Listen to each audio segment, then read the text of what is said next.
to change that, darn it. I wanted to change that.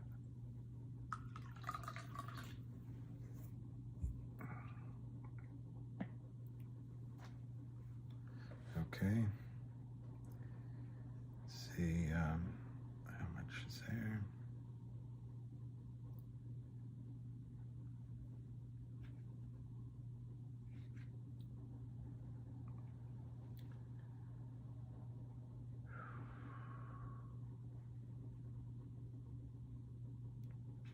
Hey guys, sorry I'm a little late. I'm trying to do something I'm going to tell you guys to do,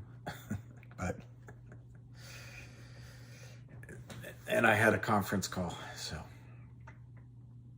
I got a late start.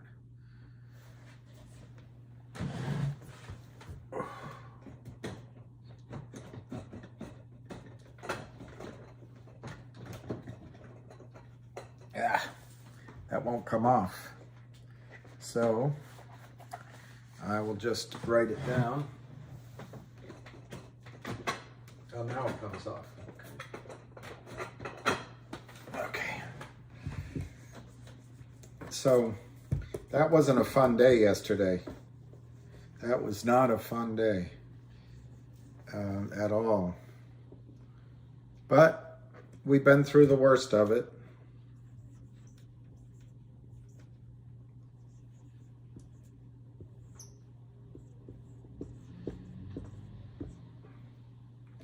We've been through the worst of it.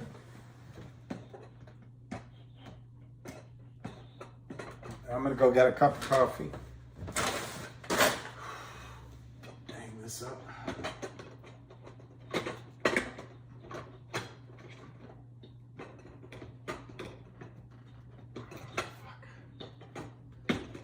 So frustrating. Just those dates matter.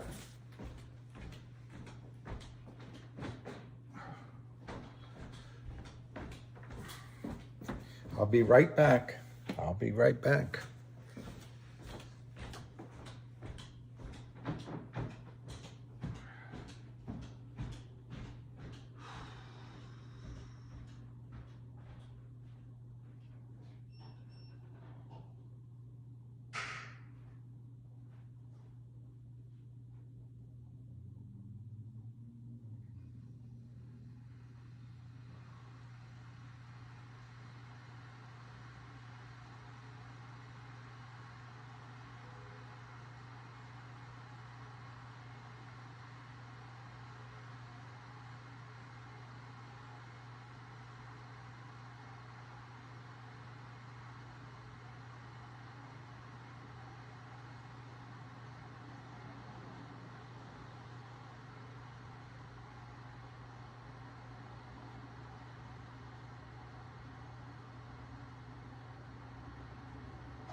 Hey, good boy.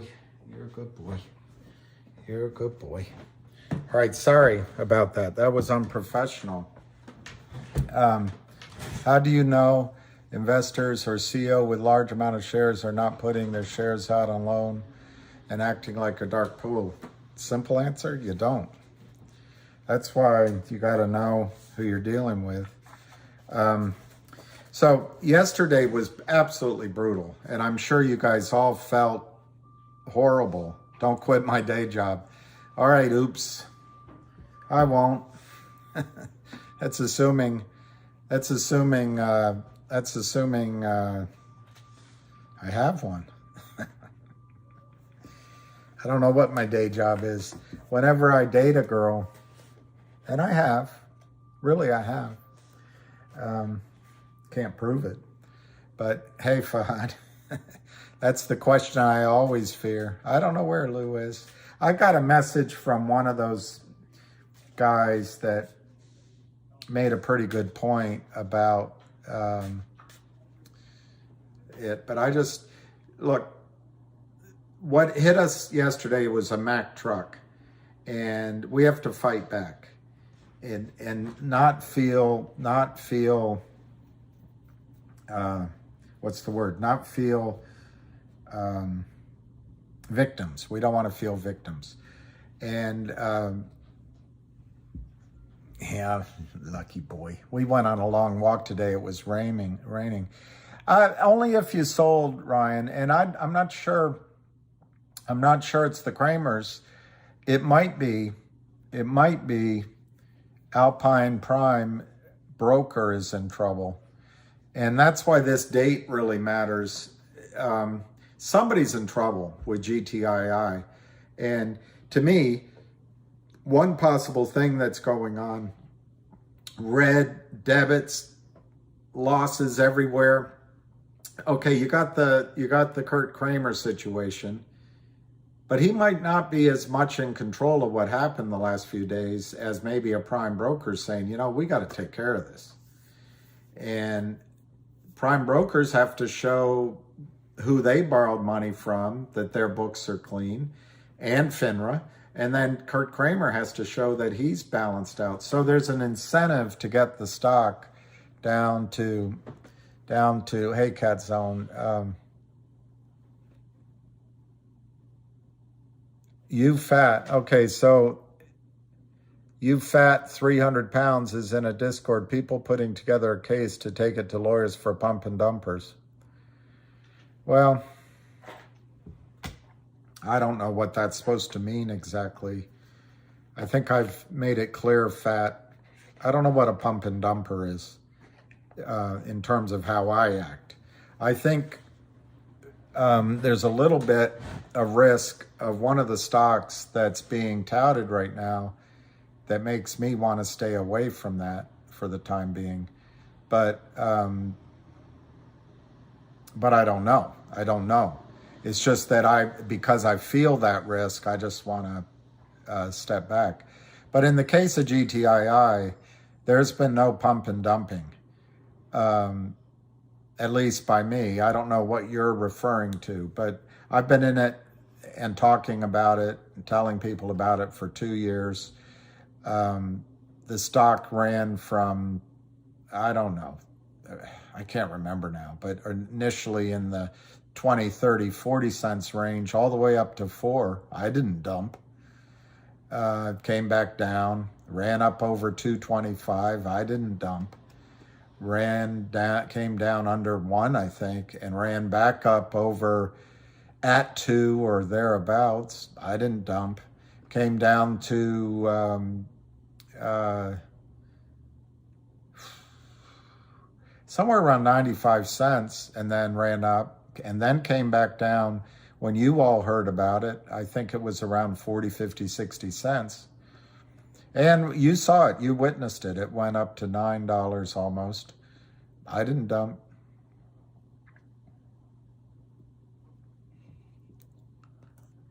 Well, there's going to be, I wish I had dumped. Frankly, last night I didn't sleep that well thinking, God, what an idiot. Why didn't you get out? It was sitting there. Just get out and you could be buying back now. But I didn't. And good thing I don't have a wife. Good thing I don't have a wife. She would be telling me, get out of the house. Tracy, I'm not going to... He's a little bit on the... Well, I want to tell you, I think the stock was hit hard, really hard. And remember that pennant I drew for you? And I was thinking about that last night. I was like, what an idiot. Why didn't you see it? But everything happens so quickly. But you know what a pennant looks like. I'll draw another one.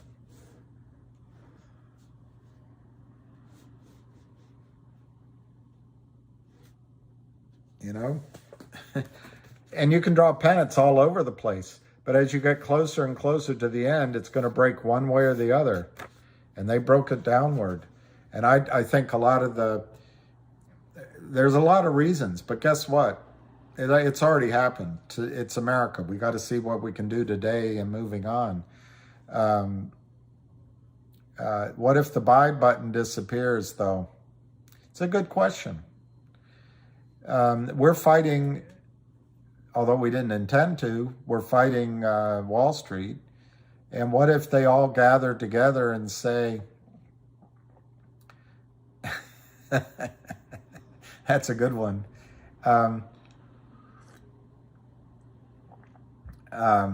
When they all gather and say, I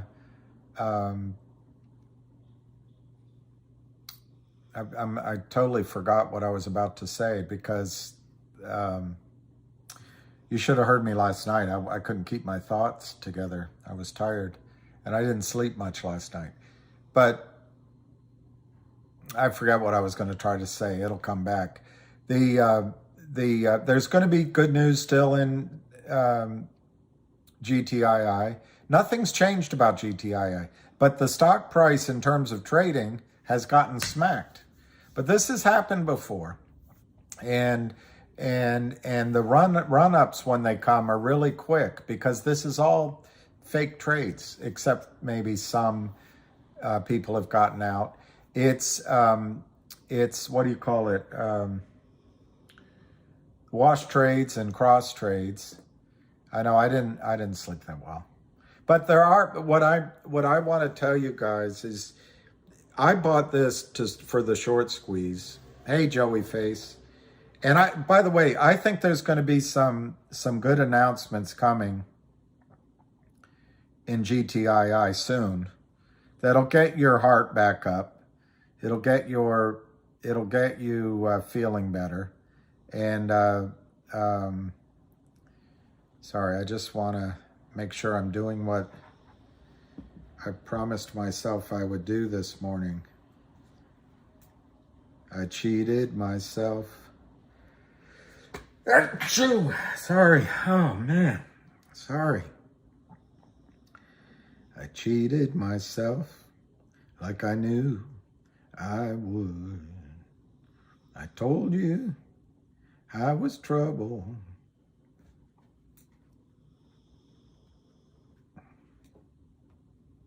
And you know that I'm no good. Dun, dun, dun, dun, dun.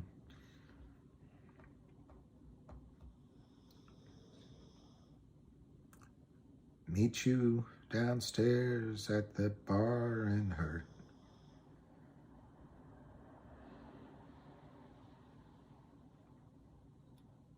Meet you downstairs at the bar and hurt.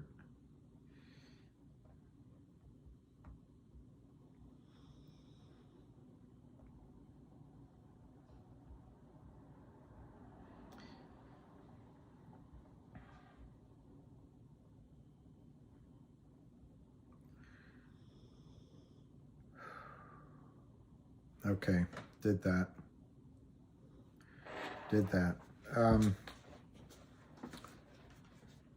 Well, that's what I want to say, Quinn. And I'm trying to do it while I'm talking to you, but I thought I could do it beforehand. There's owning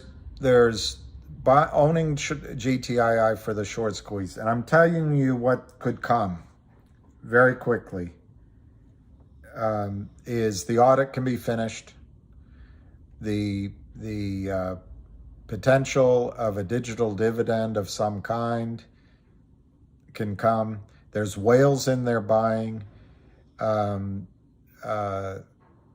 GTII could engage the services, as I think Ham mentioned, could engage the services of lawyers, and that can be announced. There's reasons to subpoena Wells Fargo and subpoena maybe Fidelity. So there's items that can be announced shortly that are going to firm up the stock. My biggest thing is here, I don't think the urgency of selling is going to be there tomorrow, but we'll see.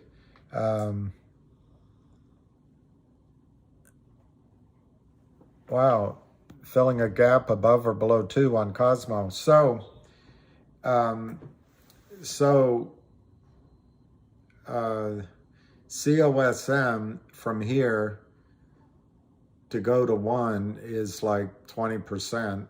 From here to go to roughly 150, little bit over, is 100%. You know, that's a 100% move. 1x. Sorry, 2x or 1x. How do you call that? That would be 2x.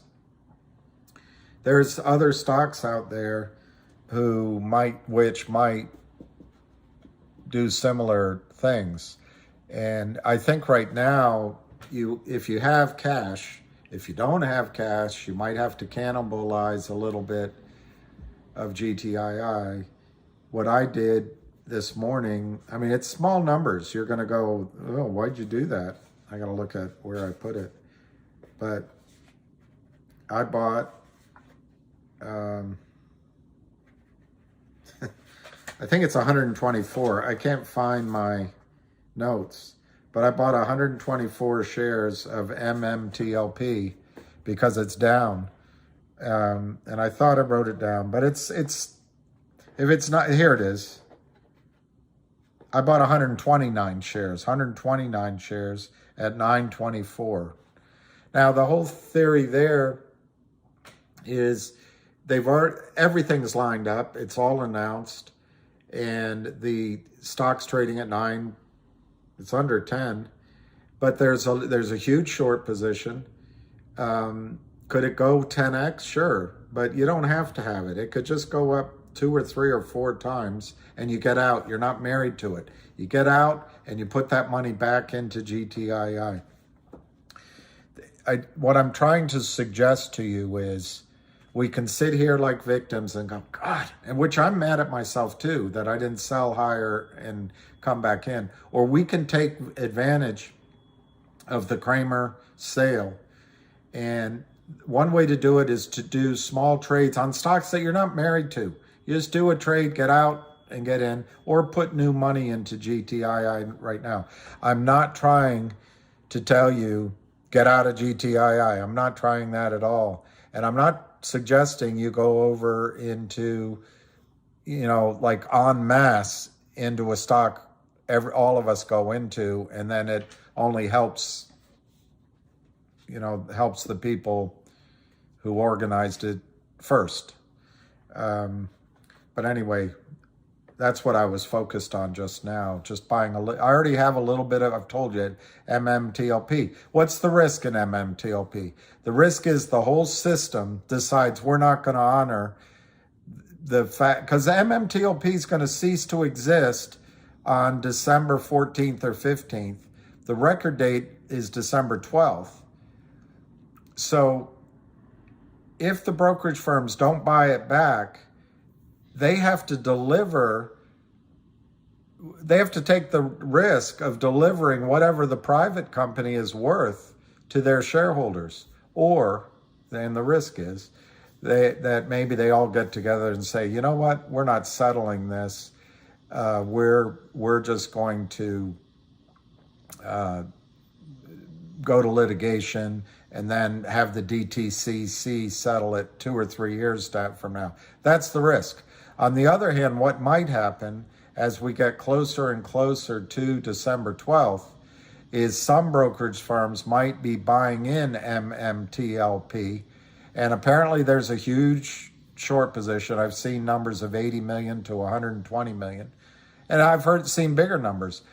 I emphasize, I do not know this story more than what I'm relaying to you, but it's a test of whether or not these brokerage firms that have stuffed people's accounts with just toilet paper are going to have to all at once buy those shares back to put real shares in the account in time so that those shares qualify to either become the private company. There's a small window of 2 days where they can exchange it in the private markets. So anyway, one thing that could happen is the stock could run up. So the little bit I bought this morning, anyway, it was about $900 that I put in. a little over $900. My $900 could turn into 1,800, or maybe if I'm lucky, it goes 5 times, and maybe it turns into 4,500. Well, then I can take that and go back to GTII. Now, of course, GTII is probably going to be a higher price in a bit, but that's my strategy. And the time frame is 2 weeks. Tomorrow's December 1. There's a weekend and another weekend, but December 12th, I don't know when that is. I think it's a Friday, but let me look.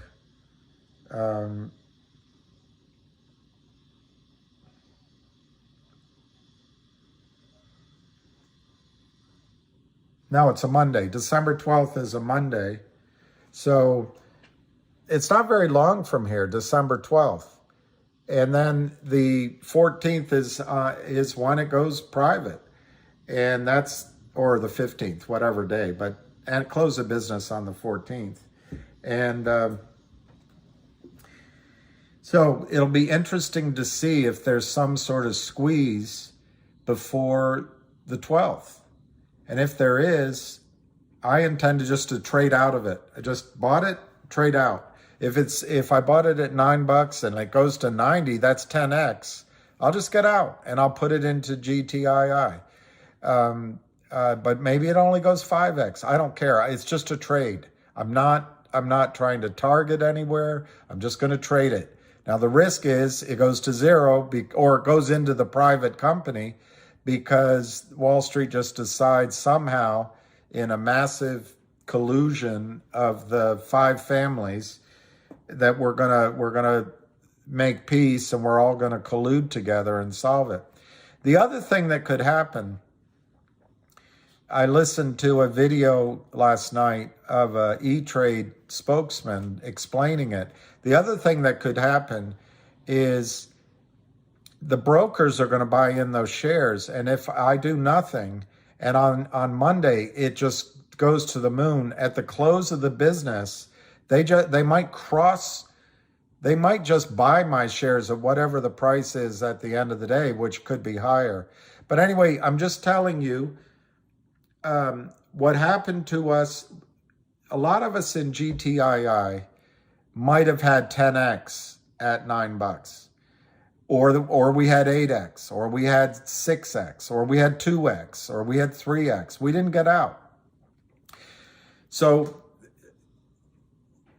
it's like a baseball game. I don't understand football that much, but I guess football, you give it to the running back, or you do short passes trying to get to the 10-yard, the first down, or to the sideline to stop the clock. These are the low return but high definite plays that can happen. Or with baseball, it's the bunts and the singles and the stolen base. That's what I'm trying to do with a tiny bit. I'm telling you, it's tiny, but it's going to make me feel like someone is always watching me. It makes me feel like someone's watching me. It's going to make me feel like I'm doing something, and it'll give me a trade that I can then try to increase my position of GTII, take advantage of these thieves up in New York.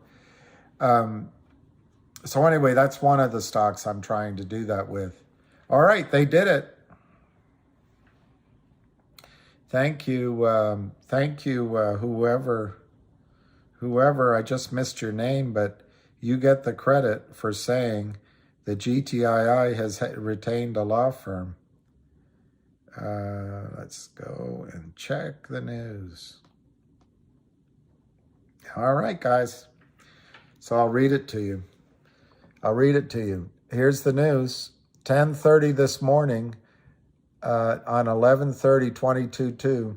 Global Tech Industries Groups retains West Christian Levine Law Group to investigate possible naked short selling.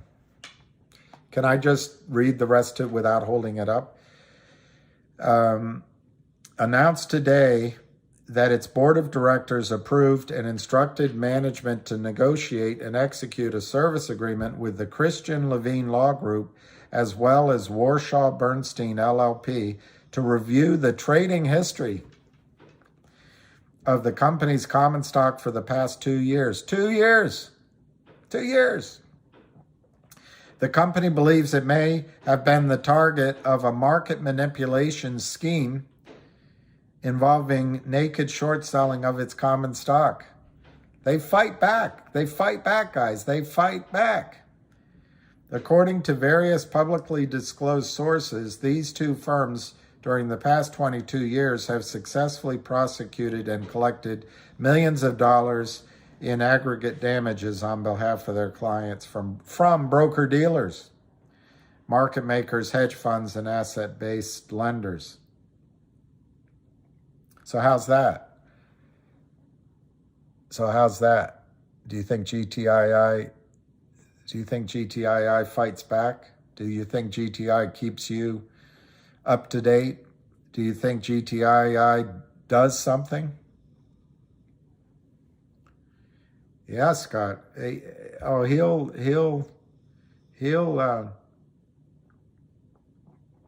gonna fight. He's gonna fight back.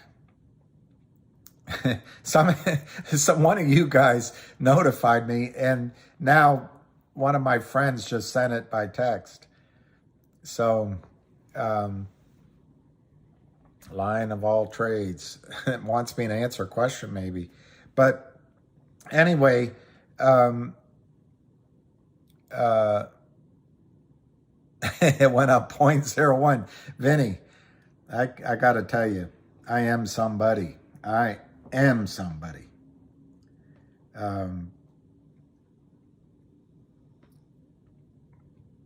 I can make things happen. That's me. That is me. Making things happen.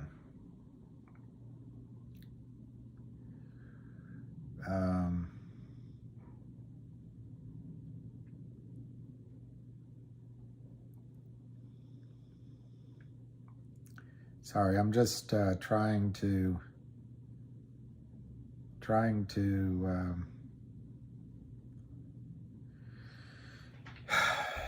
add a little to MMTLP, and I'm trying to get, I'm being I should just do it at the market, but they don't let you do it at the market. They don't let you do it at the market because they're just that way.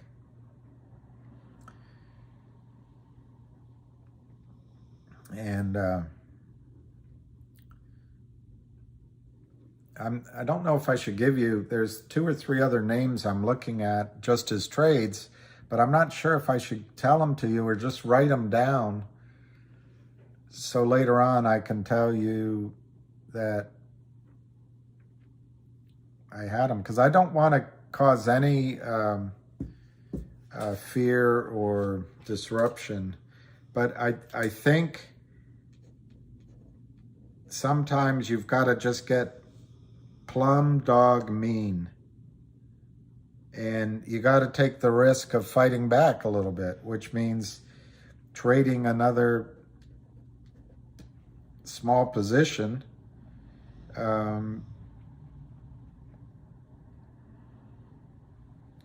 to see if somehow you can make some money. Take advantage of it. Take advantage of it.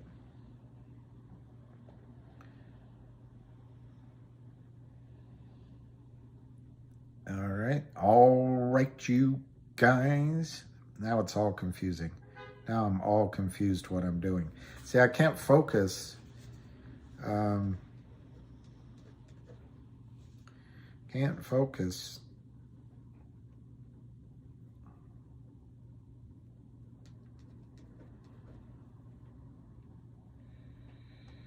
Sorry, just let me do this. It's a small amount of money, but I'm having to do arithmetic to see what I can do, and it's just how it is. It's just how it is. That's what separates you from living and dying. And that's just the way it is.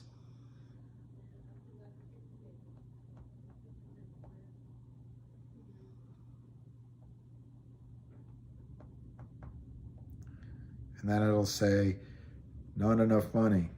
Oh, okay. I guess it's all right. I guess it's all right. All right. All right.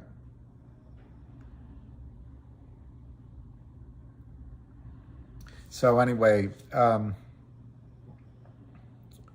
tweet it to Lou. Then Lou will say, then he'll say he's got a new story.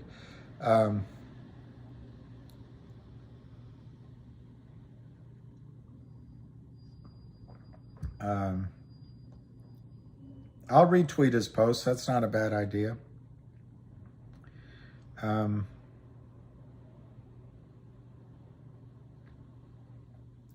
It's not a bad idea.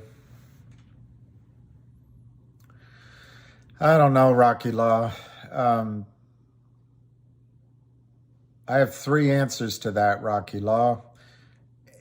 And I admit I'm in the dark. MMAT, number 1, is a great company on its own. It's the company that Torchlight merged into originally. Apparently, MMAT has a large short position as well. But I don't see the trigger myself on MMAT on that basis yet. But I could be wrong. The second thing is everyone's saying that when they get their profits from MMTLP, remember, it's an if. If they get profits, then they'll buy MMAT. And that's an if-then that might not happen.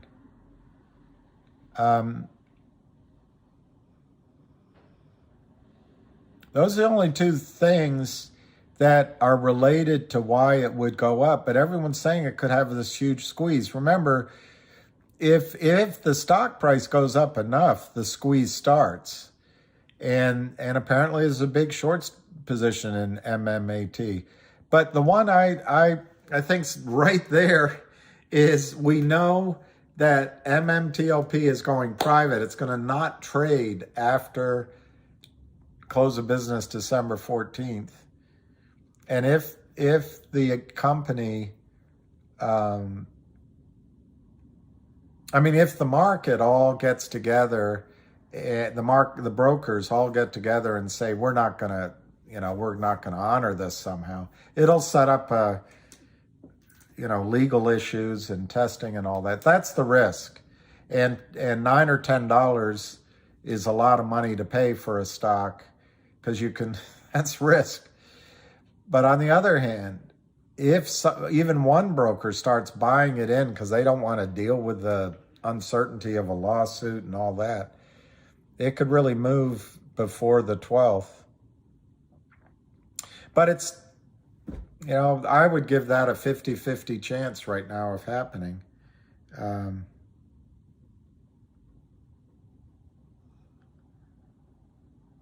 don't know. I don't know if this guy's friend or foe because he's been really hard on me.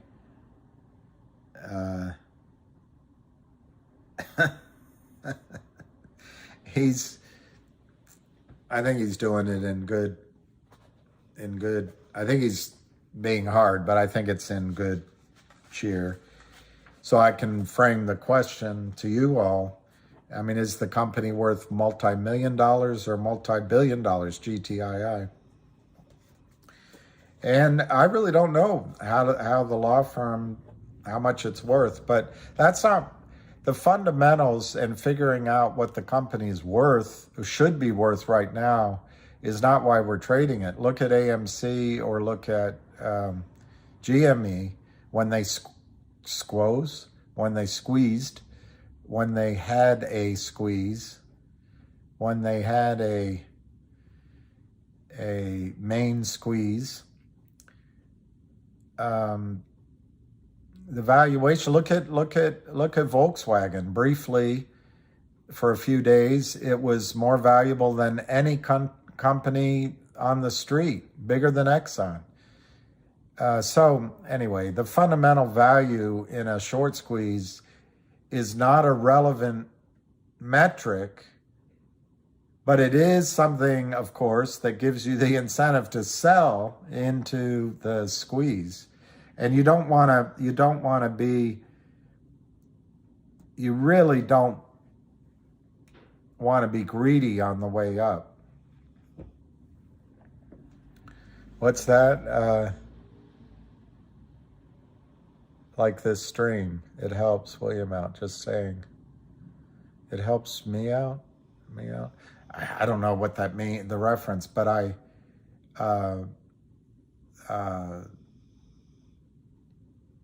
see that, Stacy. This does help me in terms of the aspect of me that's a extrovert. I'm interacting. I also, I think a lot of you guys are pretty smart, very smart, and a lot of you guys are darn good traders. I'm learning, but I don't know what that meant exactly. The more like you get, the better you show. Oh, well, you know, Andrew, I haven't monetized this because I just didn't. But I'm thinking of it, one, to find out, not this video, but a video, to find out what's it worth. Is it worth a penny, a penny an hour or something? But also to see if there's some legs in a longer term effort on my part. It's something anyway, I won't talk about me. This isn't about me, but it's just one of the plans as part of another plan that I've had for a while, and I want to see what's involved. And you know, maybe if I monetize it, there's enough money to donate when we all celebrate in Las Vegas or somewhere. Well, all right, Andrew, that's nice. My eyes are twitching.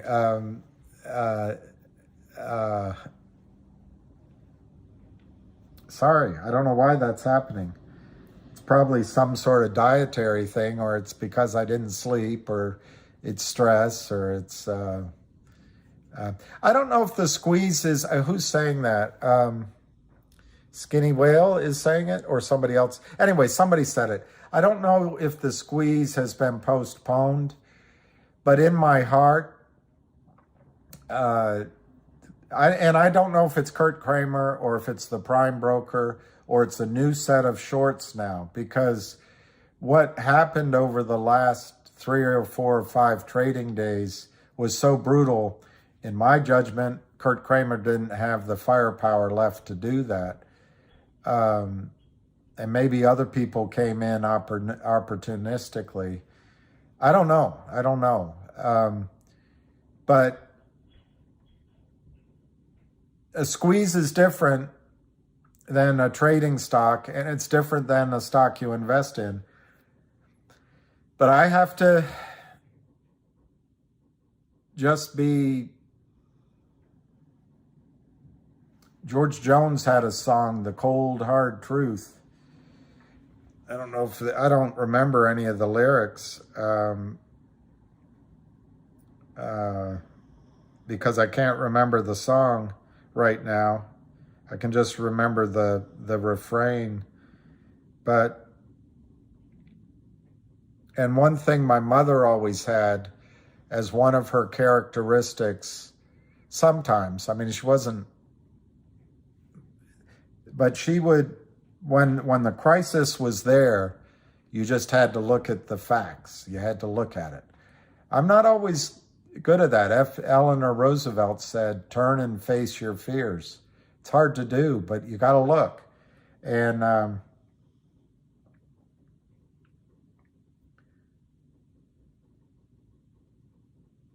well, I guess the lyrics of Cold Hard Truth aren't exactly what I'm trying to say. You don't know who I am, but I know all about you.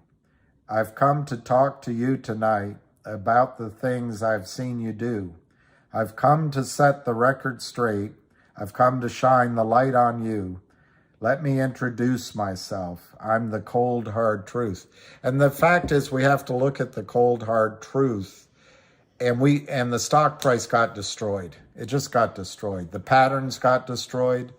The action got destroyed. And so it's possible that it's going to take days, even a couple of weeks, even into January, for the price to gain traction and recover. Now, one other negative to face, the cold hard truth to face, is there's a lot of stockbrokers out there that are going to tell their clients, just take the tax loss, get out at the end of the year. You need the tax loss. And of course, the Kramers and others are still going to be doing what they do. But those are the negatives. Negatives I see is the stock price action just got destroyed. And so in my heart, it feels like we've got days or weeks, 2-3 weeks, 20 days, where we just got to kind of close our eyes and not get upset about it. Those are that's the negative side of it, the cold, hard truth. The positive is we just got a great announcement today. Absolutely fantastic announcement. We know there's whales in there buying, and they're all in all these stocks. That's a great announcement. Well, it hasn't been announced. I'm just saying that's a great factor. That's a great factor. We know that the audit is going to end at some time. I don't know when, but when it ends, the merger with the 1-800 law firm is finished, and then we get on about what happens with both the Upstream dual listing and the potential of an Upstream or another. It could be another platform issues a digital dividend, or they issue more than one digital dividend. And so there's the potential that the stock just snaps right back. And so on the good side of technical analysis, the good side of charting, and I'm not as smart as Avid, and I'm not as smart as many of you, but when you get one of these bear raids, these anomalies, these out of the blue things, and if the stock snaps back to $2 or $3 or whatever number, and it's possible very quickly, just as quick as it came down like a rubber band, it can snap back. All of a sudden, you look at the patterns as if the decline, if that sharp decline never happened. You just draw a line through it, and so I don't want to be all dark, and I'm not trying to be dark and doom and gloom as a girlfriend. And yes, I really did have a girlfriend. Used to tell me doom and gloom. I'm just saying you got to face the fact, the cold hard truth, that the last 5 or 6 days did damage to the price action. But the story hasn't changed. The story hasn't changed. So I forget who I'm answering. Somebody said something. But I think one of the, if you weren't already in GTII, if you weren't already in it, I'd be telling you that as one of my stocks that I'd recommend as a trade, not ignoring the squeeze, one of the stocks that could have a quick 5x or 10x, like as quick as a day or 2 days, is GTII. Exactly, Fusion. You can't use charts.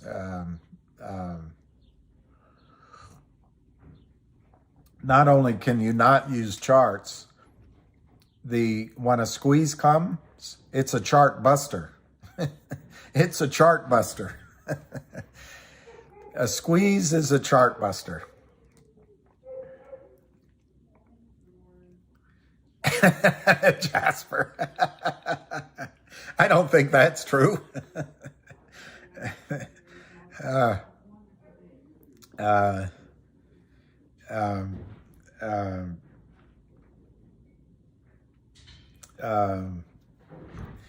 the what's this show called? The Yellowstone. I've been watching it. When I was younger, I used to think, people as they got older, they lost their looks or something. But to me, I don't know what women look for in men at all, but I don't know how old Kevin Costner is, but he looks pretty good for an older guy. No, I know Noblesse Oblige. I think GTII could snap back. All you need is several whales and a good announcement and the disappearance of the... I really think a lot of this selling over the last 4 or 5 days was because of our bickering. Let me just I'll blame myself instead of anyone out there, but all the bickering and the show that we're... we lost our resolve for a minute, but that's all right. That happens. Can't blame anybody. That's the emotions of the market. I also think the fact that one of the main not maybe the prime mover, but one of the movers of the stock decided, well, time to... So anyway, and I think the shorts saw that. And then 3, it's just the dead time of the season. I know one of you laughs at me, but it's also the tax strategies every year. Sometimes it happens, sometimes it doesn't, but you got to be ready for them at the end of November. And then you're going to have to be ready for them at the end of December too. But those reasons are a good time for the shorts to try to crack the stock and scare us out. The other thing maybe weighing in on it was the dividend, which is now way above us, 275. Wells Fargo, Fidelity, and just throughout the back office systems, they were looking for stock. This might have put pressure on Alpine Brokerage. It might have put pressure on Wells Fargo, which has some things that they're dealing with. Might have put pressure elsewhere. Just the lack of liquidity, the going through the system with some of your stocks, the AMCs and the GMEs. All of these reasons could have given the deadline of end of the month. We've got to have our statements looking better, and we've got to have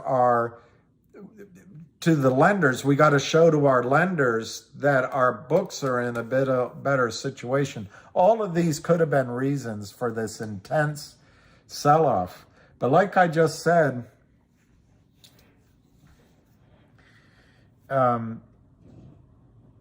it doesn't mean... I don't know what to tell you. It doesn't mean it's going to snap back just like that. I think the fact that this sort of bigger pennant was broken, I think the fact that it's come all the way down to a support, which I think is, we were at support, it just looks to me like there can be some time. One of my bigger clients, when I was a wealth advisor, stockbroker, used to tell me that time is what fixes price action in a situation like this. Time. Like my grandmother used to say, time heals all wounds, all heals. Time heals all wounds. You need a little time. And then, but that same client used to tell me, time is also the enemy of a profit if it's hanging out there, and maybe that's what we just experienced. So I'm rambling now, but I think we might need the minimum of some days, the minimum of maybe 2 or 3 weeks, maybe. It can all change on a dime. The sentiment can change on the dime. We're in the fear and greed.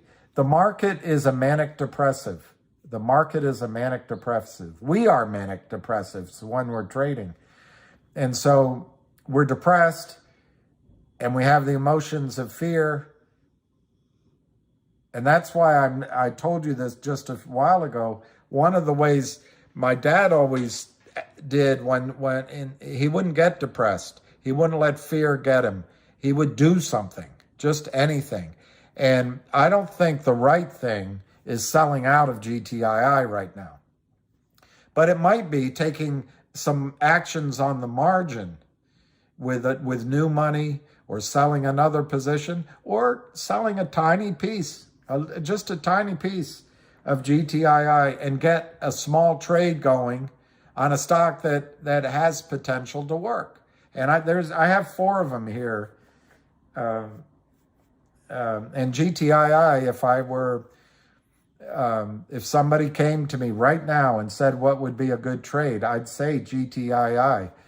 Easily GTII could go from 1 to 2 or 3 or 5 very quickly. But it needs a catalyst. And we don't know when the catalyst can hit. The sentiment can change on a dime. We don't know. So I just think you have to steel yourself that these guys won a battle. They punched us hard. But we're, as my mother used to say, and maybe some older people might know, a collie down, a collie, like Lassie. It's what Lassie used to say. A collie down is not a collie out. And we're not out. We're not out. 400 is great. A catalyst, no, I'm sorry, I didn't read while I was talking. A catalyst of subpoenas, definitely. What if he subpoenas the market makers? And you're a market maker and you're trading 20 names, and Wes Christensen subpoenas your order book. You go, you know what? I'm staying away from those trades.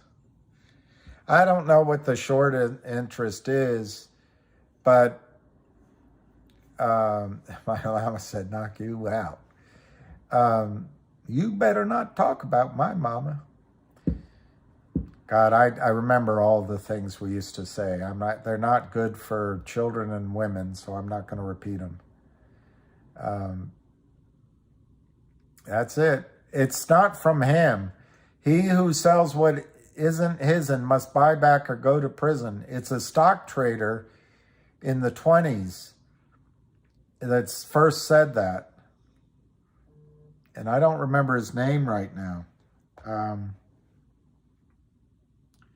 I don't remember his name right now.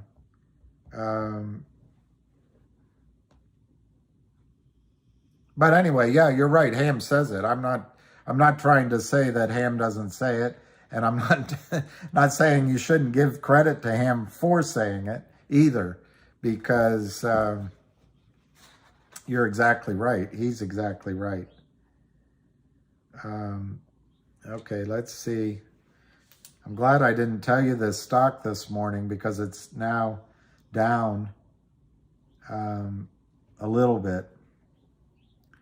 And I think I might write on a card the 4 or 5 names I'm looking at, but I don't want you to see them right today, because I think GTII is going to be higher tomorrow. I don't know how much. I don't know how much. I don't know how much. And I know the risk is, I think you already know one of the names because you've told it to me. You might know the others, but the risk is, of course, that Lou will come out with it. But I'm not trying to get credit for anything I say at all. I don't mind. I don't mind. It's not what I'm here. I'm not, hey, I said it first. No, he said, I'm not. It's not me. It wasn't me. It wasn't me. It wasn't me. It wasn't me. She saw me lying on the kitchen table. It wasn't me. She caught me on the bathroom floor doing something with the girl next door. It wasn't me.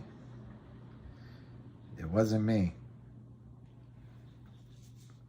It wasn't me. Can't read. I can't read. All right, let me just get this done. Get it out of the way. All right, something's wrong. Something's wrong. Something's wrong. Okay. Sorry, guys.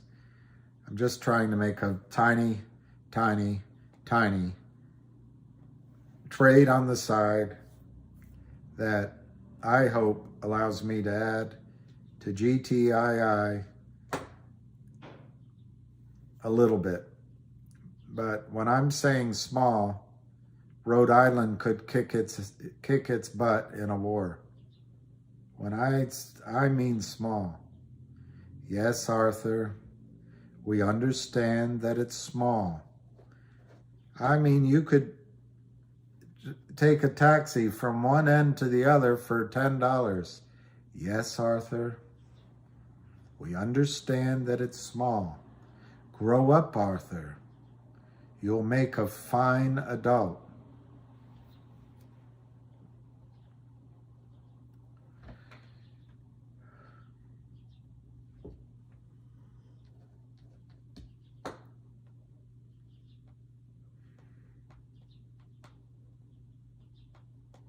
You'll make a fine adult.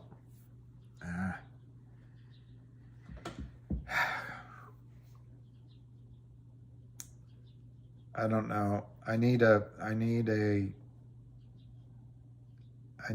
someone who knows how to operate technology. I can't operate technology.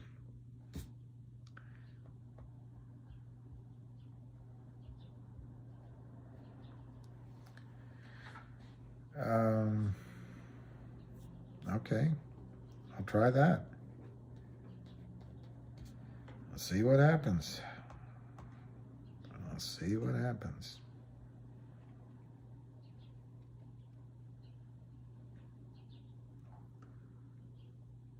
Point 2, 6, 7, 9. Fine. Quantity.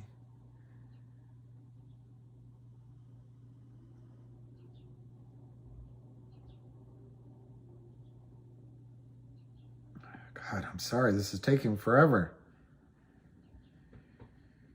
Okay, I knew that wouldn't work.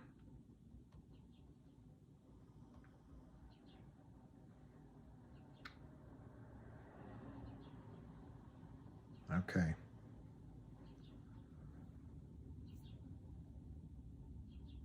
All right. God.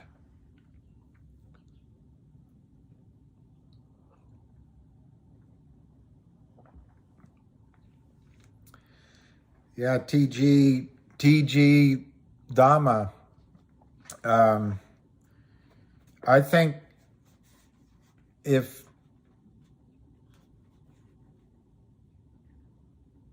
yeah, that's from above. That's exactly right.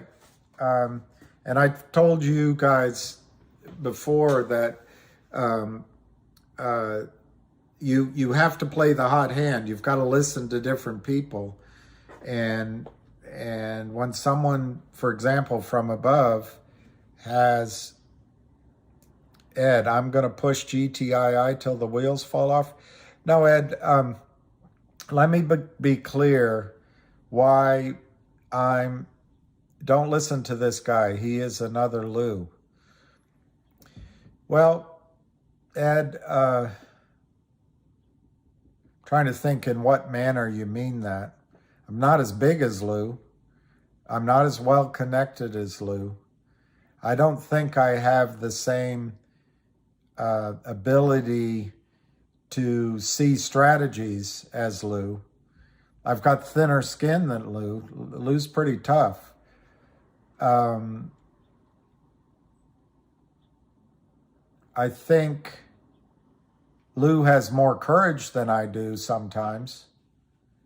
I think Lou has been correct on some trades, Ed. that I should have called out. I didn't. I mean, he was right. He suggested buying COSM at 18 cents, 20 cents. I would say that I was wrong about that. So I'm not like Lou that way. I don't believe I have Lou's access to some of the Wall Street information that I think he has. So I don't think I'm like Lou. Am I like Lou in that I've been telling the story about GTII? Sure. But Lou's only done it for about 4 or 5 weeks. I've been doing it for, I don't know, 20, 22 months, telling the story. So in that sense, I don't think I'm like Lou. Maybe Lou's a little more like me in that case. I don't know how to say it to you, but Lou's talked about GTI for, a fraction of the time I have. But if that makes me like Lou, that makes me like Lou. I think Lou believes in GTII as a massive setup. If that makes me like Lou, I'm like Lou. I think Lou sees the potential in GTII. It's an over-the-counter stock. There's no halts. If that makes me like Lou, I'm like Lou. I think Lou sees that GTII has one trapped naked short. If that makes me like Lou, because I agree with him, then I'm like Lou. I think Lou sees GTII going over $100. If that makes me like Lou, I'm like Lou. Now, I don't think Lou is claiming the high number targets that I've suggested could happen. So I don't think I'm like Lou in that sense. So maybe I'm worse than Lou because I'm projecting that in a short squeeze, a buy-in, that's my if then in that case, I'm projecting the numbers could go really high. I think Lou thinks GTI has an enormous naked short position of 200. I heard him say 300 million, and he's not wrong. It could be as much as 400 million shares. And if that's why you think I'm like Lou, I am like Lou. I think there's a massive short position in GTII. I think Lou recently has asked that he'd like to see harder numbers on that short position. And I think this is where the fact that he's been involved in it for maybe roughly 6 weeks, and I know he looked at it for longer than he told it to you guys, and I've been involved for almost 2 years. That's where there's a little difference, Ed. I think I understand Lou wants to see it, but I don't think those numbers exist all in one place. But I know that Ham's been following it every single day. I've been following it too, but I trust Ham's in trading instincts and eyesight. Reading FINRA data. I also was there when it happened, so I guess I ought to know. I was there when, in the sense of timing, when Charlie Mayo called into the company to buy back shares to cover their large short position at the time. So I have confidence in the short position where Lou may not right now. At least he says he doesn't, or I don't know I don't want to put words in his mouth, but he said he'd like to confirm the numbers, he said on one of his videos. So Ed, in that sense, I don't think I'm like Lou. Probably I'm worse than Lou because I believe that the short position is large. I think it's been obfuscated. I think the crooks have moved trades around, hiding tickets, They're maybe moving money offshore and back in. They're using many LLCs. They're using multiple market makers, and they're using a questionable prime broker, Alpine Brokerage. So I guess in that sense, I might be worse than Lou, because I believe there's a massive short position, naked, by the criminals in GTII. But I might be worse than Lou in that case, Ed.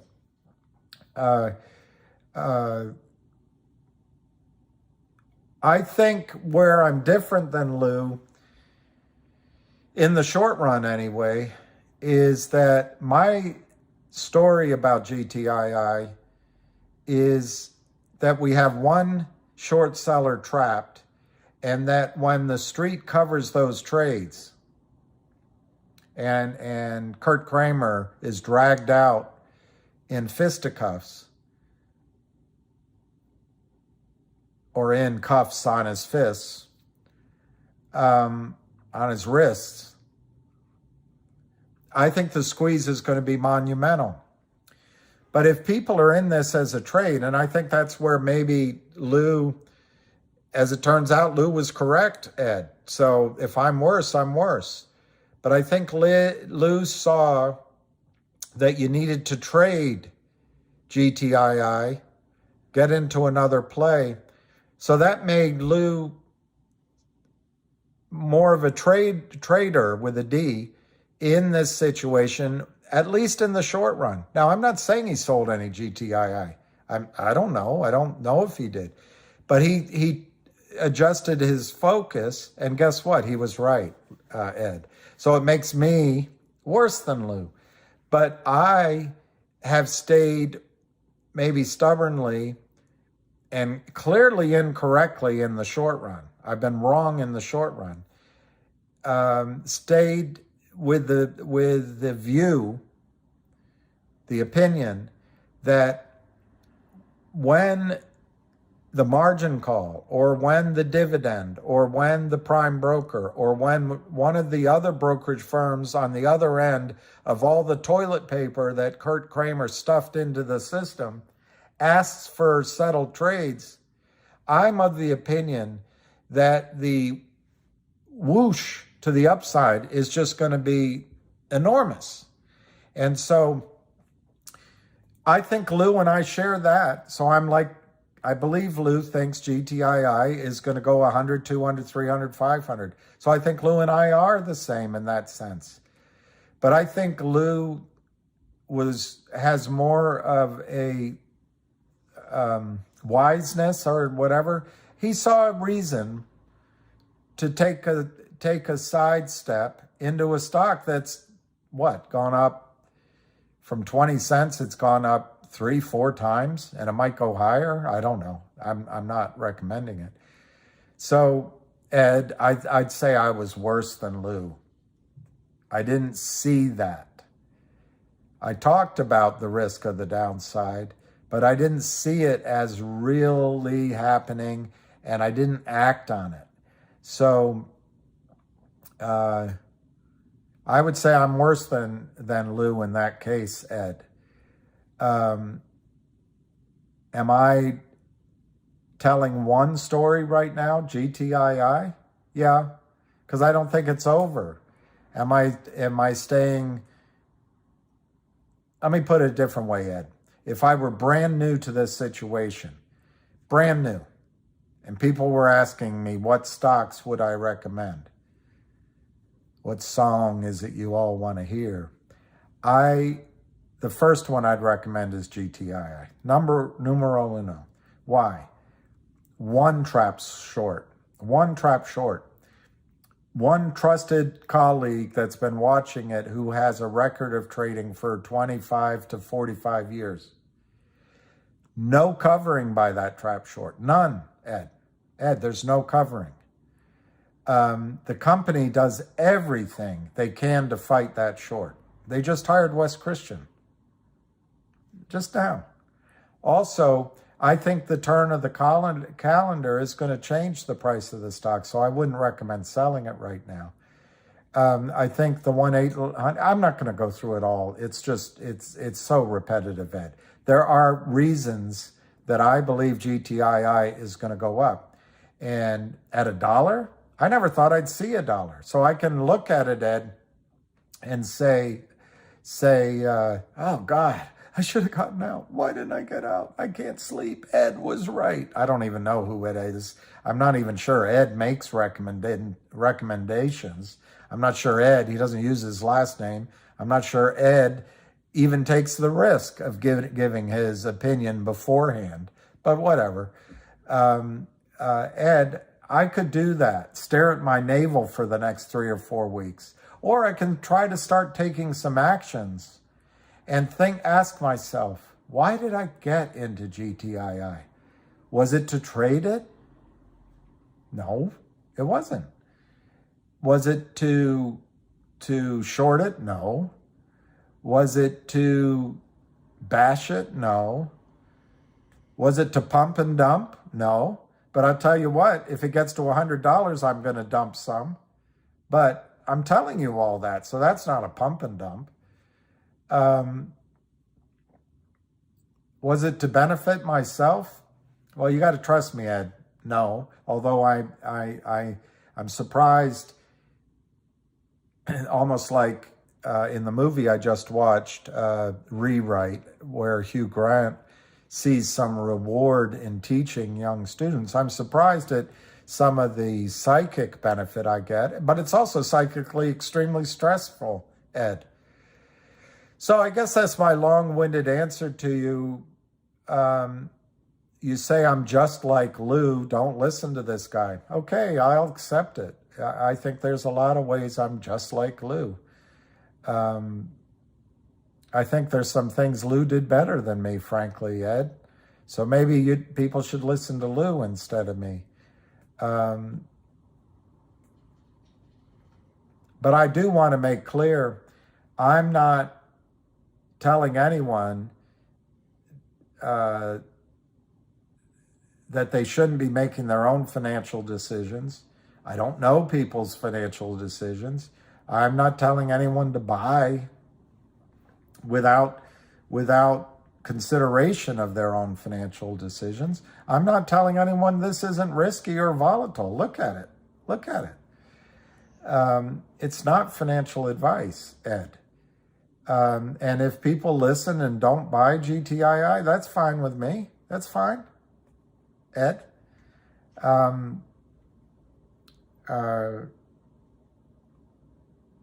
don't know how else to answer you, Ed.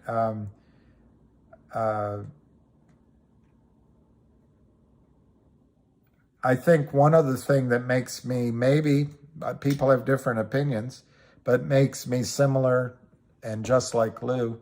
I think Lou's trying to help the people that he's giving recommendations to. And in that sense, I'm like Lou as well. So thank you, Ed, for your contribution this morning.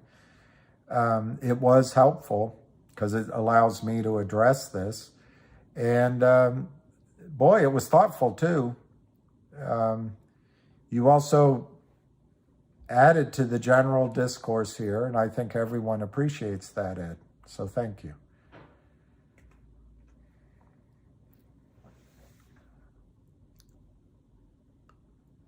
I know, that's all right. Probably am, but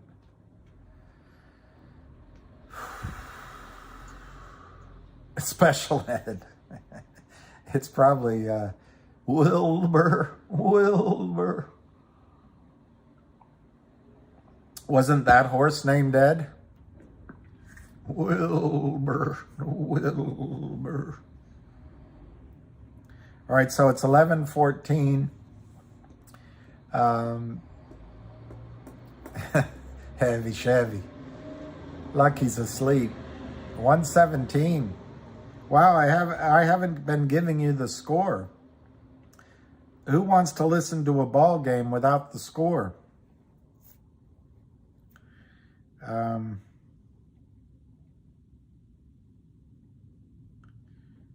So GTII 116, 117. Mr. Ed.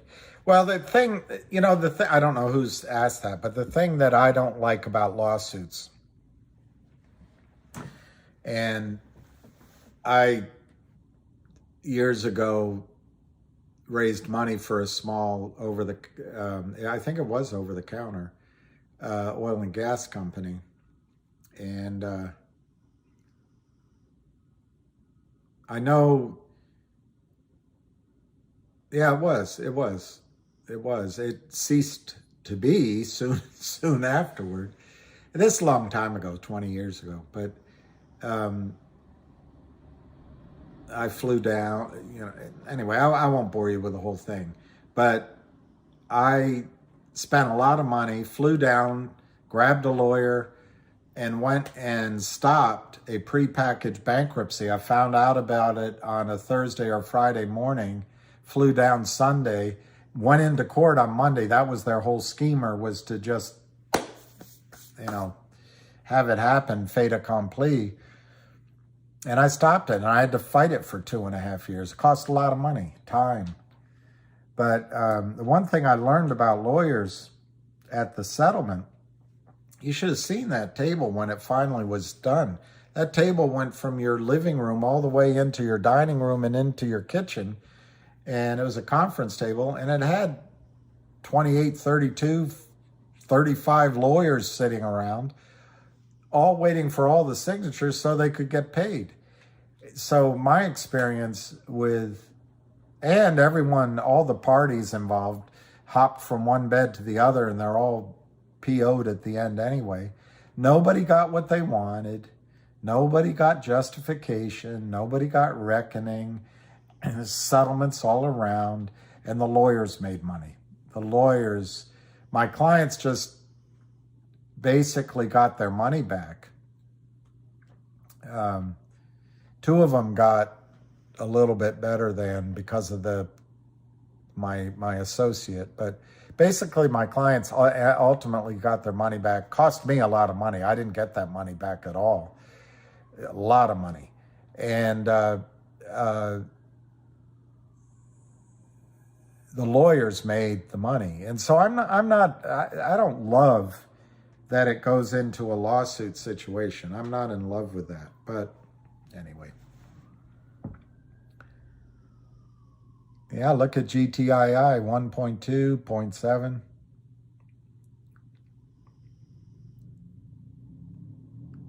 I know, yo. And the thing about a lawyer, they go take a number 2, and if they're in the courthouse, it's on you. But you do need a lawyer to protect against another lawyer. That's absolutely right. But it's so expensive. And then it's so disappointing. It's so disappointing at the end. This is the way to get them back, Pixie Boy. 0.7 and 1.2. Start singing. Yes, we can get to 125. I actually think we can get, hey, Flora, GTII can go back to the bottom of whatever that pennant was very easily, and then it'll back and fill and store and stall and everything. I don't know what I said, Dave. I forgot already, but yeah, we could go back. The thing is, once the forced selling is gone, and it might already be finished, which I think is just to pretty up the year end, not the year end, the month end, quarter end, however their books are scheduled, but maybe to pretty up for the prime broker. Once that selling's done, it can rally,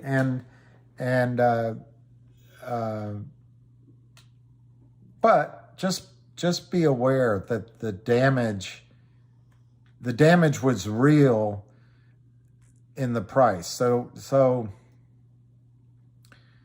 don't expect it, but it could happen. Don't expect it, but it could happen. Matthew Parker, why would they go to a lawyer and not issue the digital dividend? Does that mean Upstream is dead? Well, 125 is what I see for GTII. Um, uh,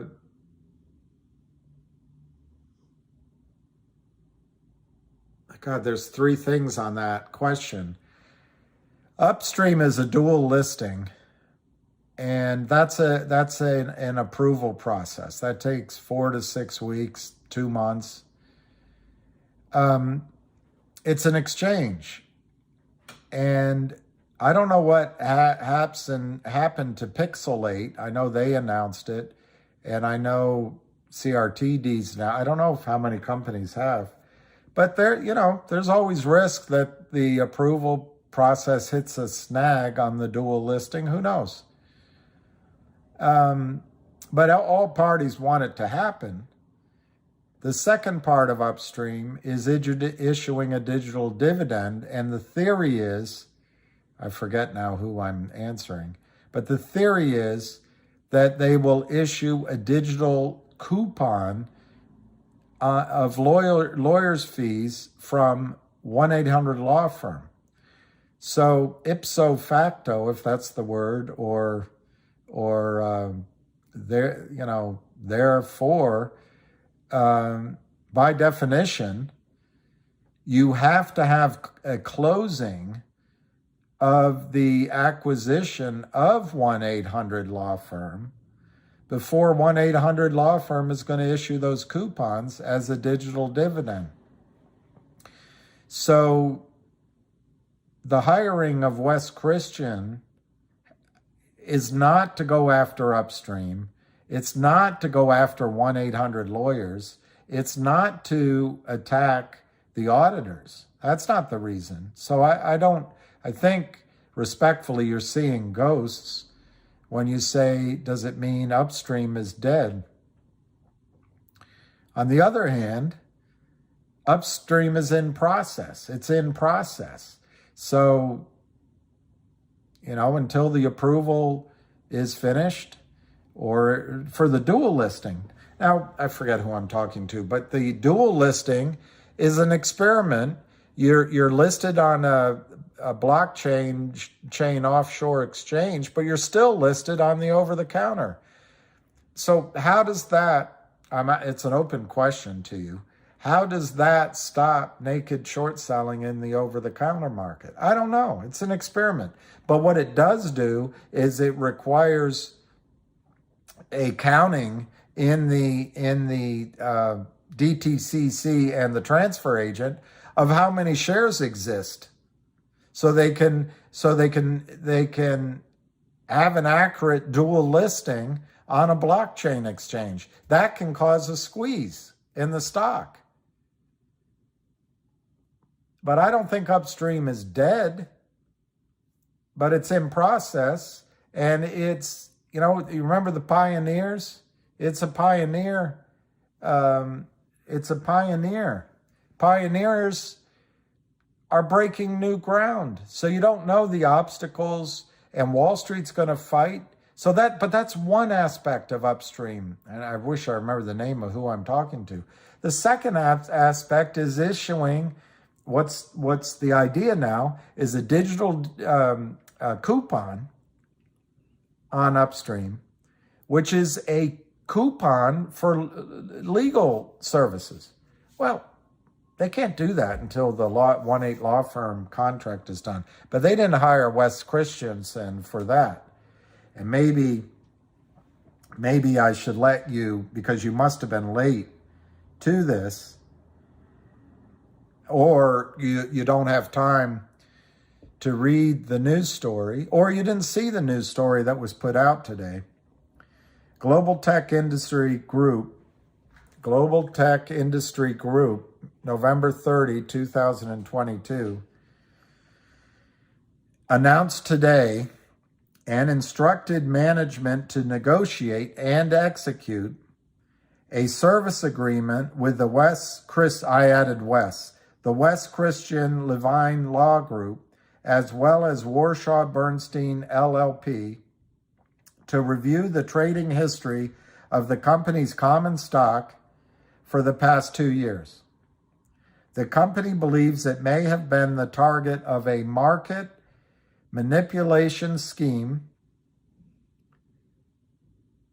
involving naked short selling of its common stock. So whoever you are, it states right here the purpose of hiring Wes Christensen. It's not to file a lawsuit against Upstream. It's not to file a lawsuit against the auditors. It's not to file a lawsuit against 1-800 law firm. It states it right here, and I'll read it again in case you're driving and you got distracted.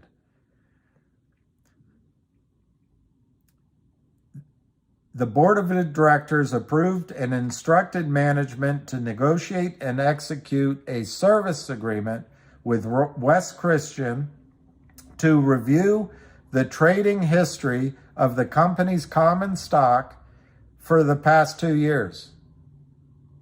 I'll say it a third time. The purpose of hiring Wes Christian is to review and challenge the trading of GTI common stock for the last 2 years. Has nothing to do with Upstream. It goes on to say, and I quote, "The company believes it may have been the target of a market manipulation scheme involving naked short selling of its common stock."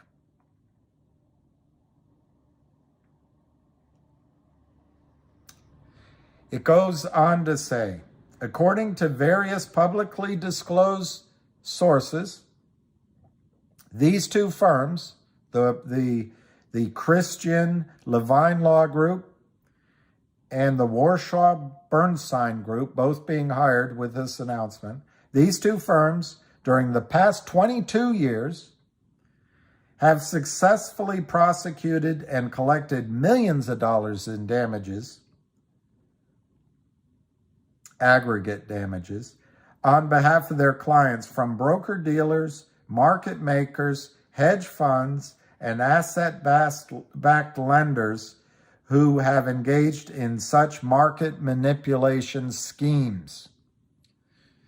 So, and I stumbled on one word there. It's asset-based lenders, not backed.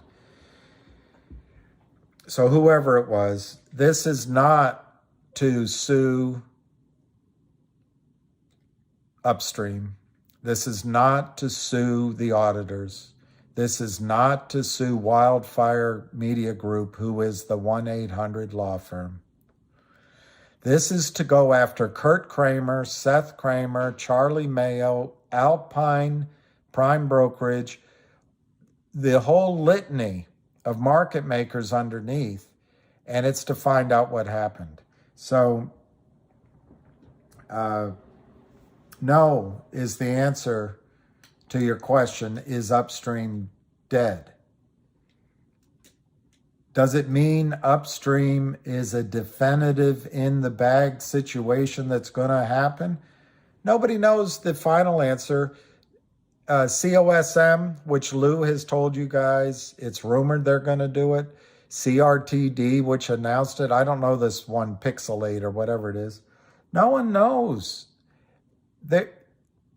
Whoever I'm talking to, the United States market system is so corrupt that these criminals sell shares that don't exist. And when your brokerage firm accepts your buy order, you put up cash, what they put in your account is toilet paper. Or it's a mimeographed copy of the same shares 1 million times. It's all fraud. And so I guess you and maybe some others think that we should support the short sellers in this and just stick with them. That it's, hey, it's the way it's done. It's the way the market is. I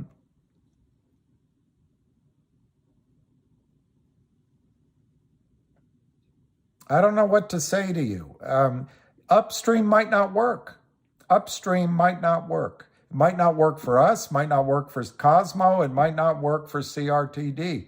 No one knows. It's the first try to treat your money with integrity. At least in the case of GTII, they've gone to FINRA, they've gone to the SEC. We've all done it. Pat Byrne did it with Overstock. The system doesn't do anything. It allows this to happen. So these pioneers, GTII, CRTD, are going there trying to get the system to do what the system is supposed to do. How can you do it? You can get an account outside of the DTCC, away from FINRA, away from the SEC, away from the complicit brokerage firms, away from the market makers, away from Alpine Securities Prime Brokerage. And only one of the ideas is to go dual list on Upstream. Paired with that, but separate, is the idea to have Upstream issue a digital coupon from the law firm. Well, how do you issue one until you're merged? So you don't know those are dead. On the other hand, I can't tell you that they've been successful either. I can't tell you that. It looks good in terms of why wouldn't they be able to issue a dividend? And in terms of Upstream, doing the exact same thing other companies are doing. So we'll see. Now, the GTII isn't only doing Upstream. They've tried to get a digital dividend through a group called Beyond Blockchain. They bought Beyond Blockchain. They've acquired other companies. I forget who I'm talking to. They tried to distribute Shiba Inu. Each of these had separate, for different reasons, roadblocks. But they're not going to stop at that. They've promised to you that they're going to issue a warrant, a new warrant to all of you all. They're going to keep going. So to ask the question, is Wes Christian being hired because Upstream is dead, is either intentionally you're trying to spread FUD. And I think we're beyond that on this live stream. We're not going to respond to FUD. And we understand as adults the risks, and now we've seen it in our lives. So you can continue to try to do FUD, but I suggest you take the FUD elsewhere. There's other stocks out there. There's rookies out there. We're veterans now. The second reason you might say that is because you're just lazy or an idiot and you didn't read the news story and you missed it somehow. Or the third thing, I guess, is you either know or want to cast doubt on Upstream. I don't know. But I can't tell you that. How can I? Upstream has an approval process and the merge and all this.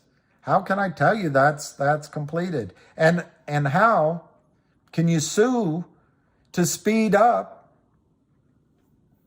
How can you heal a broken heart? I don't know how you sue to speed up a regulatory body or an approval process. How do you sue to get an approval process sped up? I just don't see it. It'd be like going in, you're trying to get your passport and you need it because you booked a flight and you want to go see your girlfriend on the side down in the Bahamas and she's only there for 3 weeks, but you don't want your wife to know about it and the passport's taking too long. So you sue the Department of State. Good luck.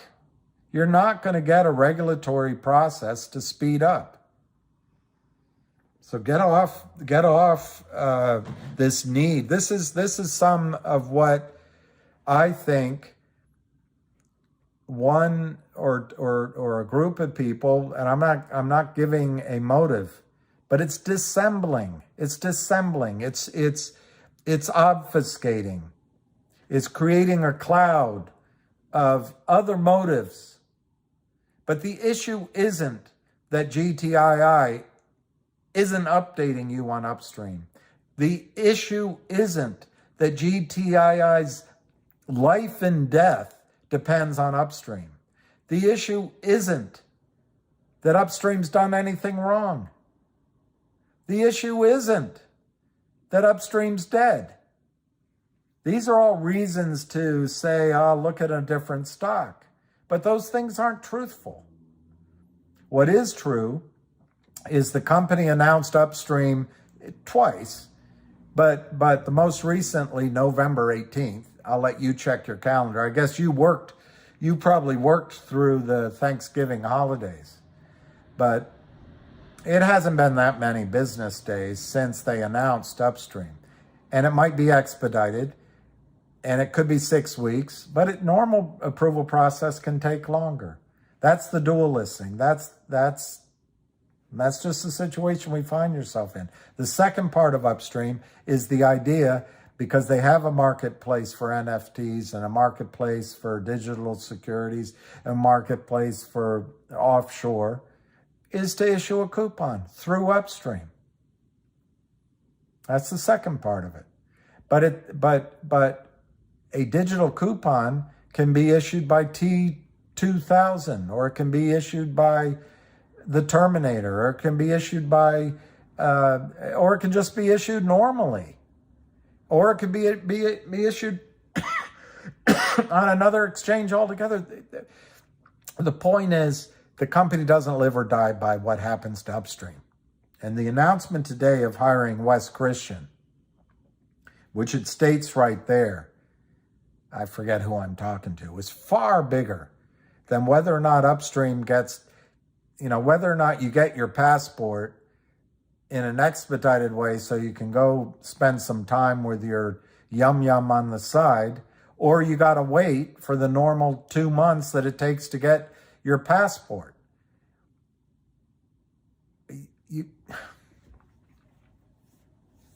Anyway, that's all I'm going to say about that.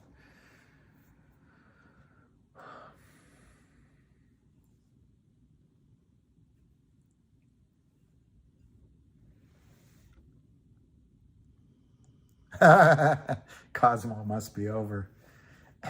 I heard, what's this? Matthew Parker, an attorney, investing in shorting. That's who it was. Shorting in dark pools, but Upstream has nothing to do with it. Wes Parker, the thing with Wes Parker, I know, Testicles, we all like. No, Chris, I don't really know, because it would probably be the first time. But there's, I don't know what examples to give you. I think Hunter Biden just sold his artwork. It was an NFT. But there's some celebrities who have created NFTs, non-fungible tokens, and sold them online. I'm just having a hard time thinking of one that you would know. But that artwork becomes a non-fungible token that trades on an exchange. Well, I've been reading about all these things. GTII could issue essentially what's a non-fungible token, which is a warrant, or they call it a digital coupon. It's all the same words, but I can't explain to you how it exactly works. We've been turned down for to try to distribute coins before. And we tried to do a Picasso NFT before. I'm not privy. I'm not part of the company. I'm not privy for the exact reasons, but they're going to keep trying.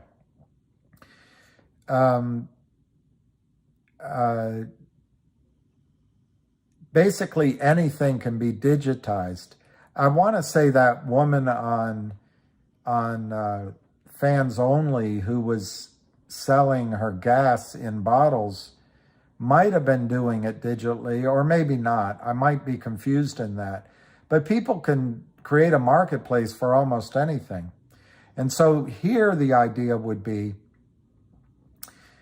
instead of digitally creating a coin, why not, or digitally creating an NFT for a Picasso, why not digitally create a coupon? And what that means, you get the coupon. It's essentially an NFT. It's in your name. It's on blockchain. So it can't be printed like a mimeograph. It can't be counterfeited. It's on blockchain. But for you to get your coupon, you have to receive your NFT. The reason I'm having a hard time explaining it, I don't know all this technology, but you're getting an NFT, basically, a token, a non-fungible token, which represents a coupon for $500 each share discount on legal fees. Well, how does the transfer agent, more importantly, how does the custodial brokers, how do they deliver that to you? They can't deliver to you like you bought right now. All of you guys bought. When you buy GTII, what's in your account is an electronic journal entry. And I guarantee you it's toilet paper. I guarantee you it's a mimeograph copy of somebody else's shares. It's an IOU. But you don't know it because you get a statement. You trust your statement. You don't know the fraud's going on because Merrill Lynch tells you it's okay and the DTCC tells you it's okay. But you just got nothing in your account for the money you put up. Well, why? Because what happened with the last dividend that GTII put out?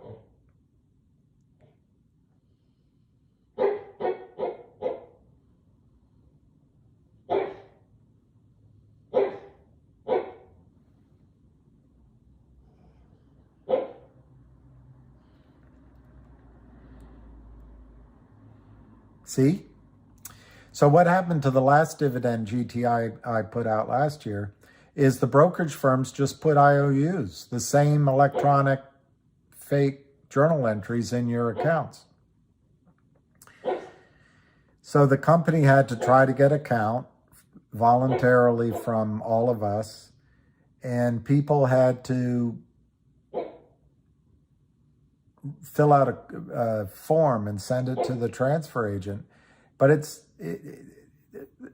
the default position of the brokerage firms was to stuff your accounts when the warrant was issued with toilet paper, Xerox mimeograph letters that say "we owe you," and it doesn't show in your account that it's a mimeograph. It just says you have the warrants.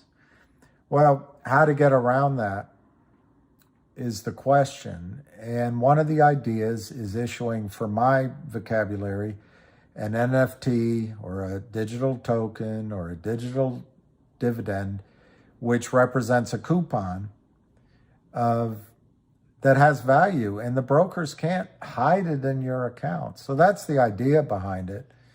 But I really can't explain it better than that.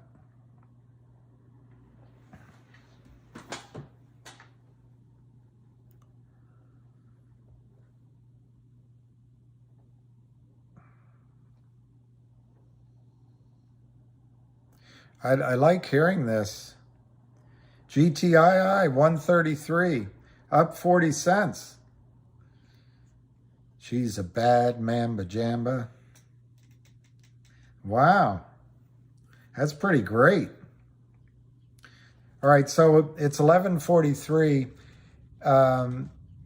I'm going to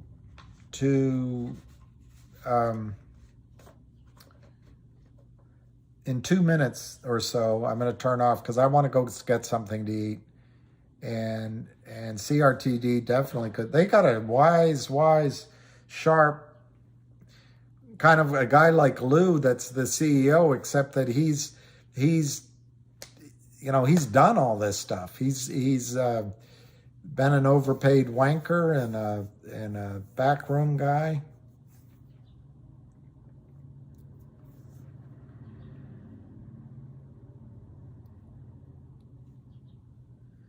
Wow. It's a nice move. 133. It's a great move. So let's just check my MMTLP. It's probably down. It is. It's down $1 at 8.63. It's interesting. So as soon as you come up with another idea, it goes the wrong direction. And the one that you're worried about, that's just the market. It's how the market is.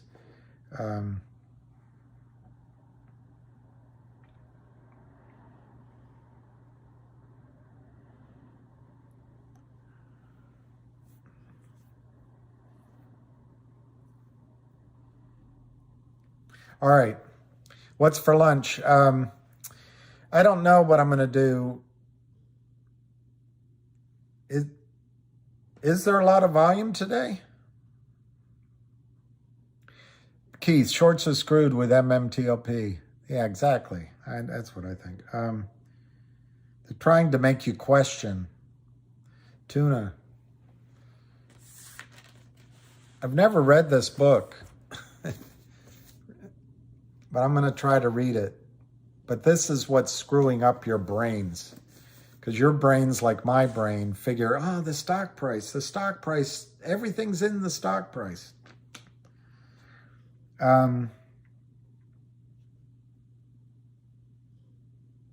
Somebody asked me something. Oh, the volume. I don't know if it's a lot of volume today. Okay, I'll give you my answer. 2.11. But this is just my answer. And let me get a chart to show it to you.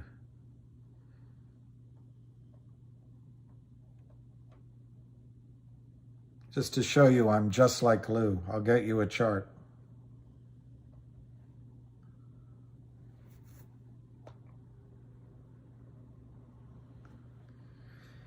This is my opinion. See all the red wine? It's a lot of volume, and then you see the little pinks down here. You see the volume on the way down. And then yesterday, well, not so much yesterday, but the day before, a lot of volume, a lot of selling the stock down. And yesterday they were doing it. I think they're crossing trades. I don't think it's real volume. I think the criminals are crossing trades, and maybe the prime broker, just to even everything up, maybe take some 10, 15 cents a share per trade off the market. That's how they get paid. Nothing's for free on Wall Street. But they just want to have clean books. It's what I thought about last night. I think something's going on at a prime brokerage.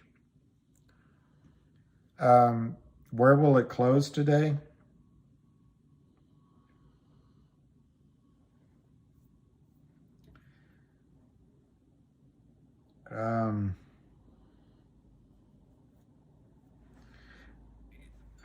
I'm not avid, and I don't pretend to be avid.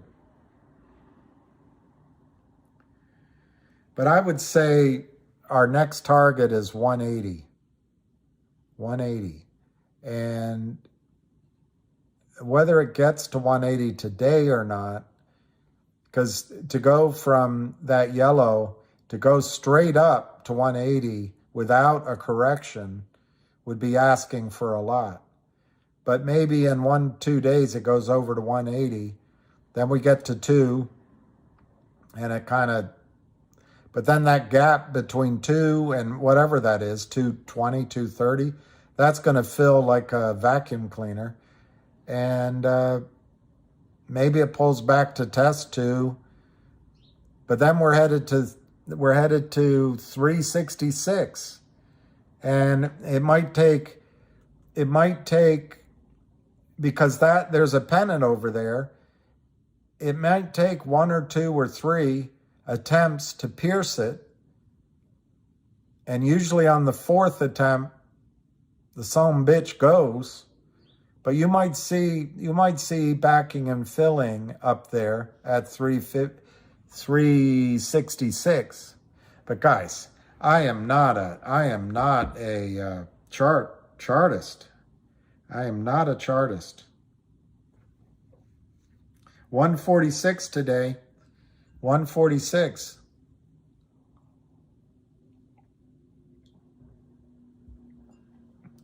So let's look back at that chart. It's not a bad question. Where will it close today?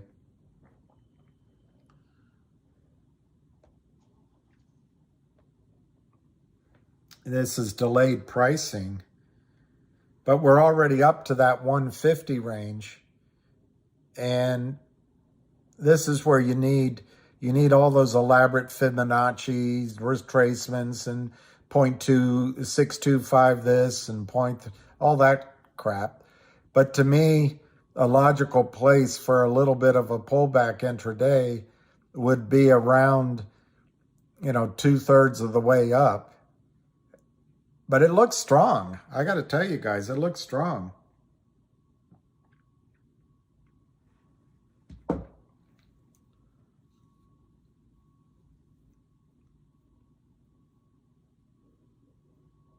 James Cipriano too, yeah.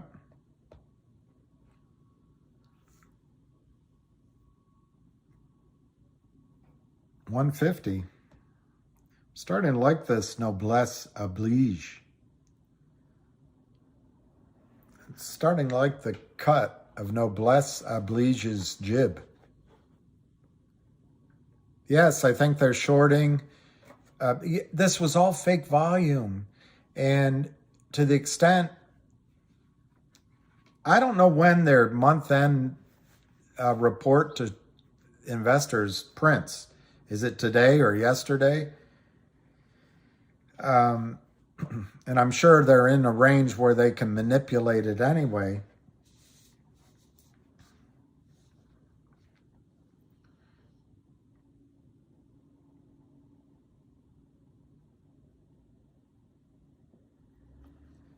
I don't understand. Somebody just sent me. I don't understand it, but this guy's saying it could go to $2. I think that's what he said.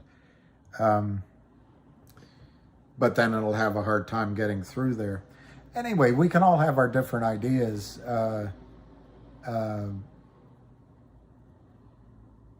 Sentiment can turn on a dime. I don't know if I'm happier. I'm not as tired. God, I was tired yesterday. But that was brutal what happened. And no, there was no release on a 1-800. I wish I could get a tape of the guy's voice. Imagine all the people. Imagine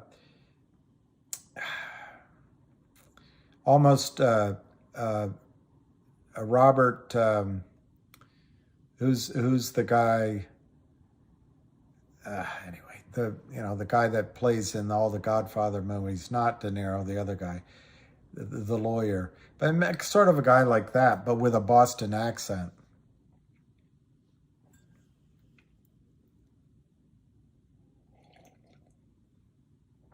All I know, in the mighty words of, was it the Commodores? We got to get it up before we can get down. Robert Duvall, exactly. Not the other guy. Yeah, look at her go. Look at the S-car go. 180 would be great today. 180 would be awesome today. Absolutely awesome.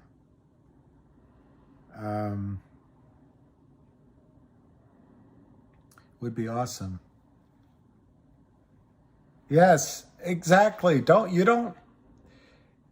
be embarrassed from above to temper emotions. I agree. It's kind of what I said a little while ago. This is a broken except we're at 155 now. It's a bit of a broken stock. But it can snap right back. The two things I said is that so you could get see, I don't have Avid's charts. I don't even know how to do it. But The other thing that can happen is this downturn here can just be for. I'm not saying this is going to happen, but it can just be forgotten in a chart. You know, maybe there's a support line that goes through this downturn and up. I'm not a chartist. And mentally, you can just say, well, that didn't happen. On the other hand, I'm seeing a line here from this several months that crosses right where we just were on the low. But leave it to Avid to give you those balances. 180, let me see. 180 would be positive. What would be better than 180 is to close above 180. That would be bullish. Then 180, then the 200-day moving average becomes support. The 200-day moving average right now is resistance. But if you could punch through it with some volume, it'll come down and bounce on that. It'll be volatile. But ARCA charts. Okay, let me write that down. ARCA charts. I don't think 250 is possible today. And they can also drive it down if they want to.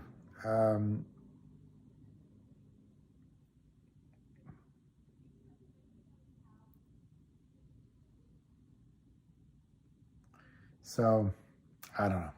I would, it feels better now, but like whoever said, you're going to see volatility. They should name, you know, the strippers at strip clubs. One of them should be called Volatility. Right next to, you know, what are the other names?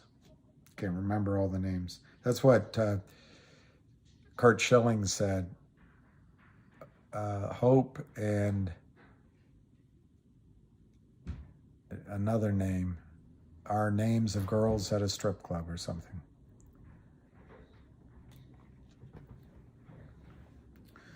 I'm sure there is one. Yeah, could be. Could be. Could be.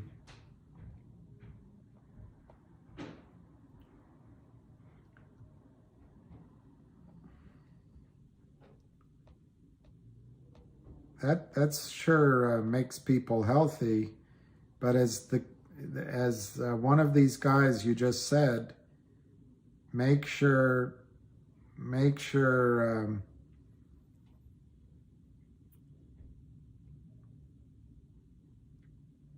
you realize it could be volatile.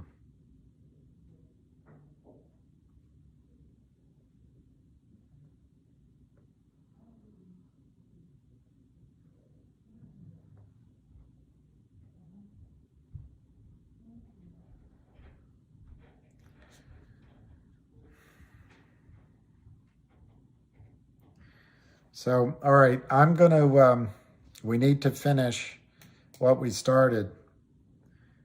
And take advantage of some of this damage only if it fits your own trading or investment strategy. And I'm not saying buy right now GTII, because I think it's going to pull back at some point. But, you know, they punched us and kicked us back. Maybe you try to incrementally add to your GTII, so if and when it's up again at 5 or 6, you can sell that incremental part and feel like you got something out of Kurt Kramer's hide. Everything on this, like all of my calls, is my opinion. It's not financial advice, and it's in my best judgment. So,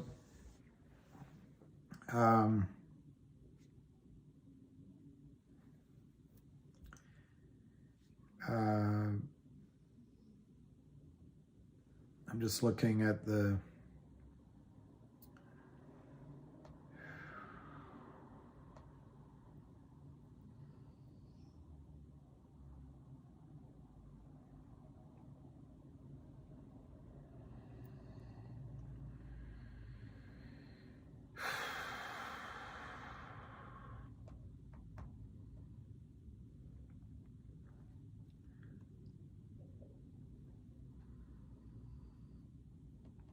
And you don't want to be wedded.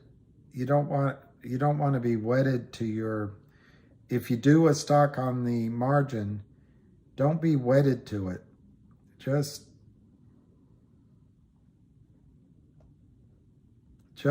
do it as a trade and try to treat it as a way of taking advantage of Kramer's sale on aisle 9 at Walmart and see if you can make some money back.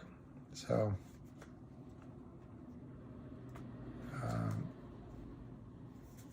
all right, it's 12 o'clock. Do you know where your children are?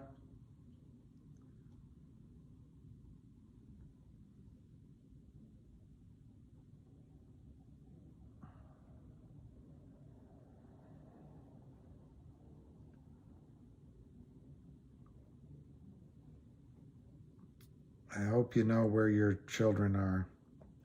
All right, do you mind if I go to lunch and we'll come back later on? While this volatility is going on, don't be afraid to try to do small trades. Now, I'm not talking big trades. And see if you can take advantage of it.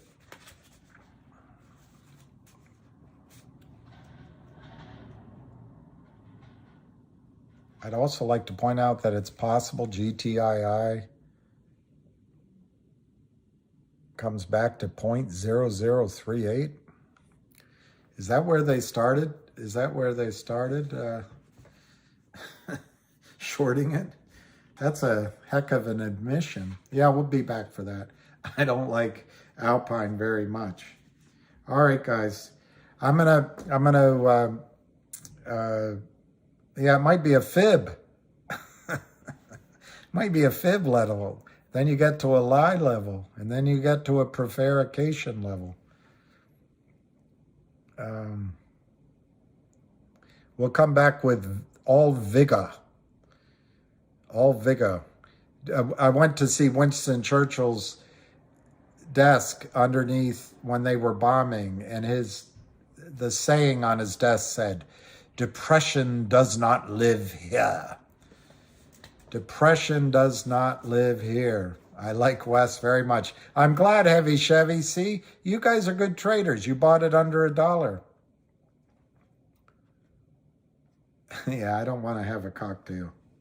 All right, I'm gonna go. I gotta eat, and I got other things I got to do. So, cheers.